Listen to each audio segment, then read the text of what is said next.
When the 4 engines were repaired, 5 new engines were in the yard.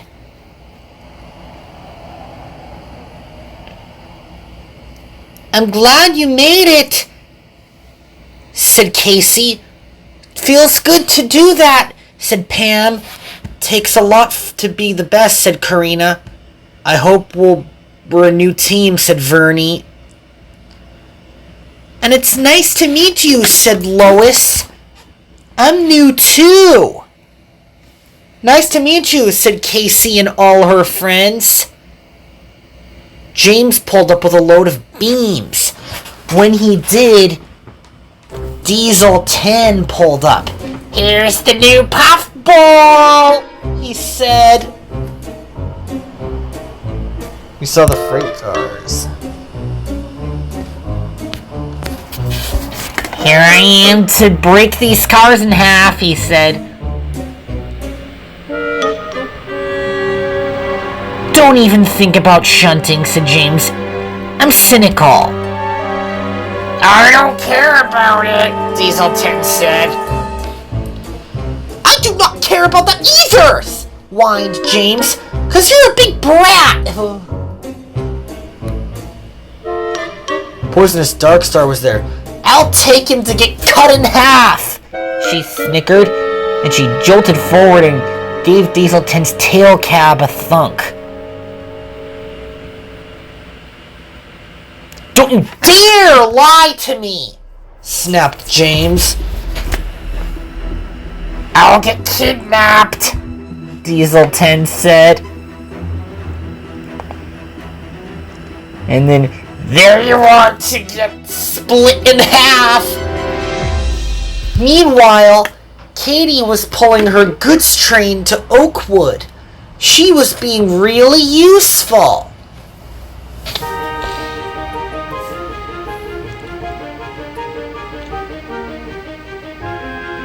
"This is what I like about being really useful," Katie said.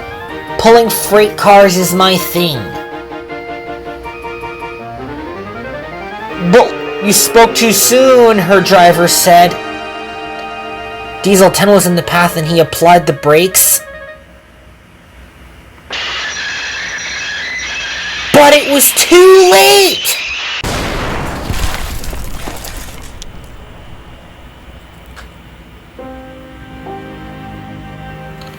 Luckily, no one was hurt, but Diesel 10 had been cut in half and the freight cars were derailed. Katie was upside down. "I'm sorry," she said. She was crumpled and destroyed. But the brake van stayed on the tracks. Katie dreamed about lots of things. She dreamed about the Amtrak Maple Leaf pulled by an ALC 42 Charger locomotive, which is the new locomotive on Amtrak today, which is really useful. And she dreamed about kids having circle time at preschool.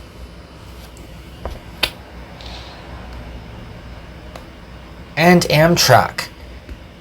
"What are you dreaming about?" said a voice. "My name is Addie. I can pull you back onto the tracks." And she hitched up to the brake van. And she puffed with all of her might. The train was heavy, but Addie carried on with her horsepower.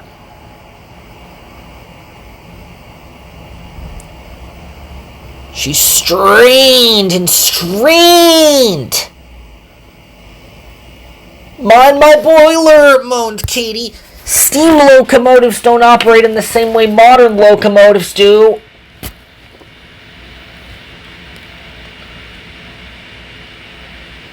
The freight cars started flipping upright again. Well, they clacked onto the rails.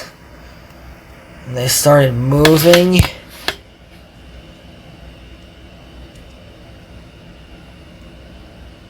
And at last, Katie was back on the rails.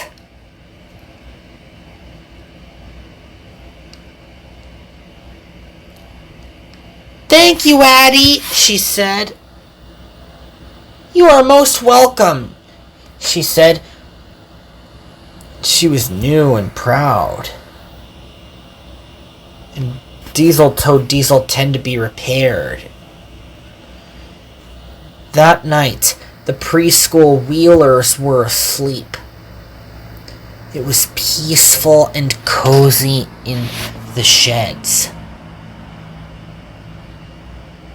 Mrs. Conductor was asleep in one of the tents.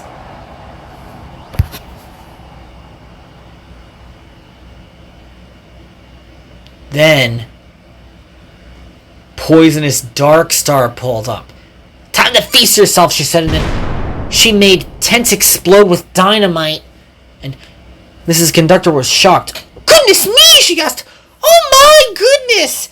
It's Dark Star," said Jackie. "Dark Star, stop!" whined the engines. "Now listen to this.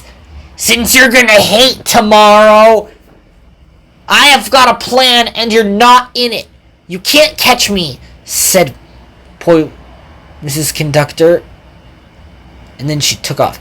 "Have a bad night, everyone, because I'm putting sugar in an engine's gas tank, which would seize them up forever."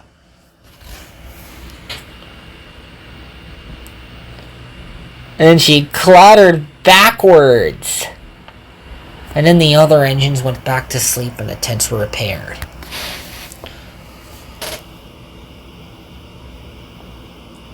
After the engines were asleep, Amtrak was being really useful on the tracks while it went into the motion detector circuit. And when it did, it clattered over the crossing.